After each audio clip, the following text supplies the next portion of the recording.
I'm like, how you doing today? Meet me outside. Oh my gosh, this is so calculated and crazy. I'm so happy that I'm involved and not involved with this anymore. I'm not under this witchcraft no more. Hey, you guys, my name is Brianna. Today I'm making a part 2 about my narcissistic ex, how I was possessed due to the witchcraft that he was doing on me. And let's just get right into it, man. So we left off in the story where I'm in the car, I'm playing King Von. He's still basically drunk from the last night, so he just is in la-di-da land, not even understanding what's going on. While I'm just sitting here in crazy land, plotting, ready to get to his job. So we arrive at his job. And at his job, they have this little drive-through at the front. He gets out of the car and it's like, all jolly and half drunk, like, bye, have a good day, and all this other stuff. And I'm just looking like, you're an idiot. You don't even know what's going on. And as he walks in, I see the front desk. And when I look at the front desk, I see that there's like a couple of people at the front desk. I see that his general manager is at the front desk, and I see that there's another person. But me, I don't really know what this girl looks like. I couldn't really tell if that was her at the front desk. I was sitting there for about 2 minutes trying to see if that was her, like, before I go in here and flip stuff over or whatever I'm about to do, because I really didn't know what I was about to do. So I finally figured out, like, I'm not going to walk in here if I can't be concrete that this is her. So I'm going to just go ahead and leave and save this crazy for another day. Later on that day, which I was expecting, she ended up telling him everything that I did the night before. So he figured out that I was the one that did that to his phone. And then I had gotten into it with his roommate as well, because his roommate just always had something to say to me in a text message. And I just knew that the relationship that they had was not right. He was cheating beforehand with her as well. We had gotten into it while he was still living with me, because he'd always used to call me Pumpkin. And I seen some text messages between him and her where he was calling her Pumpkin. When I brought those messages to him, like, you only call me Pumpkin, why are you calling this little girl Pumpkin? He was just like, it's nothing. I call everybody that. I call everybody that. And so I always noted that that was weird. Fast forward to when I kick him out. The same day that I kick him out, she's available for him to move into her house. The next day after I kicked him out, I went and brought his stuff to him. And when I brought his stuff to him at his job, he was sitting in her car. I asked her when I went to her window, I'm like, why was it so easy for him to come to your house? I pressed her about that. She was just like, it's not like that. It's not like that. She was like, I don't know you. Duh. You don't know him either, for you to just be letting him stay in your house full time. Fast forward back to the day after I break his phone, get into it with we're going to call the girl from his job that he was dating, little girl. And we're going to call the roommate Pumpkin. And it's crazy too, because like at that time I had dyed my hair like a fiery red. And a couple of days after I dyed my hair a fiery red, she went and dyed her hair the same color. I had gotten into it with her over the phone, tell her that I was gonna, because I didn't like the text messages that she was sending him, and I was pressing her like, okay, you gonna have to see me for what you saying in these messages. I was pressing her, but I didn't act on anything. I just pressed her through text messages. So the next day, when little girl is telling him everything, then Pumpkin is going to tell my ex that I had came to her house and I was trying to get in her house and I was shaking the doorknob and all this other stuff. And I'm like, I know I was doing some crazy things at that time. And I always was fully honest and took full responsibility. But as for going to your house and checking your door, no. So then he stops talking to me for about a week. And this is how I know that witchcraft was done on me, because I know 100% I did not want this boy at this time. But my crazy had turned up 100%. I was doing crazy things, like I was circling through their work parking lot, seeing if little girl's car was there so I could go and tell her to meet me outside. I was calling the front desk, telling her to meet me outside. I was plotting on Pumpkin's car. He had even told me that Pumpkin had a gun in her house and that she was gonna shoot me in my head if I didn't leave them alone. And I was 100% careless that he said that, y'all. I was just going full fledged, did not care, even though I didn't want this man. Make that make sense. Eventually, he gives in and comes back to talk to me and wants to be with me and starts buying me a hotel full times where he's paying like $300 a week for me to stay in his hotel. I do believe it's a part of another set of love bombing to keep me invested in him, but I needed the help. And so I took it. And while we were living in this hotel, he of course relayed the message to Pumpkin and Little Girl, and they were very upset about this. So they teamed up and tried to team up against me. And when I sit and think about this, like that man was really just mind whipping me over and over again. That shows you guys that that love bombing stuff really does work. Because the first time he did it to me, I was not aware of it, and I jumped in head over heels. Second time he did it, I was aware of it and I still fell victim to it, even though I was still just only accepting it because I needed assistance. Disgusted. At this time, I was picking him up from work every day. I would Uber all day long and then come pick him up from work. He was saying that he just stopped talking to the girl from that point on. He doesn't talk to her anymore. He ignores her when she talks. They just have to work together. So I started popping up. Sometimes when I would pop up, I would catch him. The way that they would look when I would come in lets me know everything. Like they looked like they were caught. I caught him like 2 times with little girl at the front desk with her. Somewhere you're not even, you work on the other side of the building. Why are you over here with this little girl? And when I would question him about that, he'd be like, "Oh, I just have to get some papers printed. She prints the papers for me." Cap, cap, major cap. Stop capping. Liar. Oh my gosh. So I just kept doing it. One day after popping up, I got so irritated that I ended up taking him home. He wanted to go to the movies, so I took him to the movies. After I took him to the movies, I didn't go back to the hotel. I actually went to the parking lot out of his job. I had his computer so I could be able to access his text app. So when I got on his text app, I couldn't really see their history. It wasn't pulling up. So I was like, okay, I'm going to just message her. And how I messaged her, I was very direct. I was so forceful, like he is, like forceful, like, girl, shut up, come on, I want to talk to you. She quickly like switched her energy and fell for it. And so when she fell for it, we were just sitting. I was talking to her for a little bit, and I told her that I wanted to meet up with her when she got off of work and see her after work and talk with her. What kind of got me taken aback was when I told her that She was like, "Well, you haven't talked to me for so long, and I don't understand why you're not talking to me anymore. We really need to talk." So I was like, all right, cool. I'll be up there at this time and we could talk. By the end of the time where I got to that point of the messages, he had gotten out of the movie and he was able to see the messages. And when he saw the messages, he started trying to message her through the text app, but it wasn't going through. I think the internet connection was bad where he was at. So what he did instead was he started calling a job and warning her that that wasn't him on the phone. But she was still falling for it through the messages because she was like, "What?" I think his internet connection was bad when he was making the calls from his phone as well to the job because it was like hanging up or something. And she would message me on a text app like, Why are you calling me and just hanging up? I don't understand what you're talking about. What are you talking about? and I was trying to tell her like nothing. Don't worry about that. Don't worry about that. We'll just meet up at this time. And so eventually he had a call that went through, and he was able to warn her. She stopped messaging me. I was gonna sit there and wait for her to get off to confront her or whatever, but I eventually got tired of doing it, and it was like I'll just save this crazy for another day. Ooh wee. Oh, it's just hurtful to even say this stuff, y'all. But I promise, I was really under demonic possession. I was real live tripping.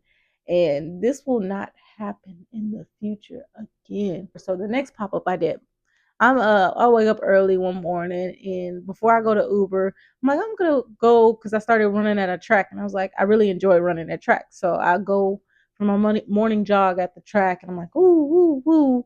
So he ended up texting me what time that he was gonna be ready. So I was leaving the track when he texted me and I was just like, well, it's not that much longer for him to be ready. So I'm gonna just go ahead and pop up. When I pop up, I get to the job and they're standing together talking at the front desk again. So I instantly got irritated. They don't even see me at first. They're sitting there having a good little conversation. They only see me walk in. So I kind of stand there pissed off. And he when he sees me, he starts walking back to his side of the building. And I say something, I can't really remember what I said, but I said something like, "What are you doing?" And he said some lie. I don't even remember the lie. There's no point of remembering the lie. And I could tell she was smirking at the front desk. So I followed him to his side of the building and he ends up getting a customer.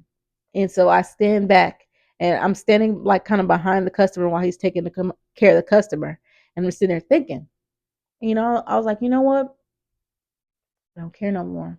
I didn't ask her to meet me outside so many days. She ain't doing it. So I'm about to ask her face to face to meet me outside. So I turn around and start walking towards her side of the building. And when I do that, he says something. He says something like, don't do it. I turn back and look at him, and we have like a tense 5 second stare at each other where I'm like contemplating what am I going to do. And I'm like, you know what? No, I'm going to keep going. You want to keep messing with me? I'm about to embarrass you at your job, and I'm about to drag her. So I turn around and I keep walking. And I start walking towards the front desk, and I'm greeting her like, "Hi, little girl, how you doing today?" And I think I repeated that like 3 times until I finally get to her desk. He's taking care of a customer, so he has to finish up with that. So I start talking to her. And as I'm talking to her, she's like holding this drink in her hand. I'm like, "How you doing today? Meet me outside." And she was like, no, that's beneath me. I'm not gonna do that. as she's like drinking her little Starbucks drink. I'm not gonna do. I remember it was matcha because it was green. I'm not gonna do that. I don't do stuff like that. That's beneath me. And I was like, "Meet me outside." And so by this time, he had finished with his customer, so he was standing behind me trying to talk me down, and I'm just ignoring him. And I'm like, I told her like meet me outside, promised like 100 times, and she kept responding. That's beneath me. I don't do that. I don't do that. So at this time, she had put her drink down, and when she put her drink down, she was acting so bougie with the drink that I like rubbed my hand on the straw, and that pissed her off. So she picked up the drink and she like slammed it in the trash can, and I was like, meet me outside. She was like, that's beneath me. I'm not gonna do that. I'm not gonna do that. So then he starts trying to like threaten me, like, I don't get down like this, you don't need to be doing this. So I'm just like ignoring him. And I keep telling her, meet me outside. So by this time his general manager comes out and she sees what's going on. She had even like walked past a couple of times, didn't even know what was going on because I was so polite with the way that I was asking, and I was greeting her like I actually wanted to talk to her. And when she finally notices what's going on, She's like, you need to leave. You don't need to be up here doing that. You can't be up here doing that. I was like, whatever, I don't care. So I ended up walking out. Y'all, I kid you not, I don't remember if I walked all the way to my car, drove off, moved my car, or just walked out a little bit and then came right back. And when I came back, I seen the front desk was empty. And so I start looking for her. I go all back to the back of the front desk where the offices where the general manager and other managers and stuff was, looking for her. I couldn't find her. She wasn't nowhere back there. And the general manager was like, oh my gosh, you can't do that. You can't do this. And so I just ignore her and just keep walking, looking for her. I go to the back of the bistro and I see that she's not back there either. And I see that he's back there with another co-worker or another one of his workers. And he sees me, he's like, you can't be doing this. You can't be doing it. And I'm like, ugh. And I see that she's not up there, so I'm just like, I guess she didn't lift or something. I don't know, because I wasn't going for that long. I don't know where that girl went. I could not find her though, so I ended up leaving. And I went back to my car, drove back to the hotel, made him Uber back to the hotel. He gets back after he gets off to the hotel, and we argue for a little bit, but I'm really just ignoring him. I go and take a shower, and I'm telling him, I'm like, I'm about to go to the gym. I just basically ignore all the things he's trying to argue about. I'm like, I'm going to the gym. Whatever. I don't care what you're talking about. I had no plans to go to the gym. I am on the way back to this job. I can't lie, on my way back, I had this whole spiritual battle, spiritual fight inside my head. But the light didn't win that time for me. So I get to the area of his job. I had already plotted out a good parking lot. I actually been plotting on using this parking lot for a while. And so I go to this parking lot, park my car, and go to this little donut shop that's like a street ahead of his job. And I sit at the donut shop, order me an Uber to his job, and wait for the Uber. While I was sitting there waiting for the Uber, I went in the donut shop and I wanted to go get something out of there. So I went in the little donut shop. I asked them if they took Apple Pay. And the way that the ladies looked at me was very strange. Like they looked like, what's wrong with you? I looked cute. I had a cute little outfit on. I had like a cute little workout outfit on, black top, black tights, And I didn't look bad or nothing. So I was just like, why they I still know to this day, why did they look at me like that? And when they said they didn't accept Apple Pay, I was like, all right, cool. So I went back outside the the donut shop, and I sat there. I called his job because I wanted to make sure she was there. When I called the job, there's this guy up there that liked her a lot, and he was like pretending. He was one of those guys that pretended to be her friend just so he could be around her and kind of try to protect her. And so every time I called like 3 times, and every time I would call, it would be him, and I would just hang up the phone right after he would say who it was, and I was just like, he doesn't even work front desk, so I know that she just doesn't want to answer the phone because of everything that happened earlier today. So I was like, she gotta be there. I sat there and waited for my Uber. My Uber gets there, and when the Uber gets there, it takes me to the job. I actually had a nice little conversation with the Uber person. Oh my gosh, this is so calculated and crazy. I'm so happy that I'm involved and not involved with this anymore. I'm not under this witchcraft no more. I'm not possessed no more. I'm not a slave to the love bombing that man put me through no more. Oof.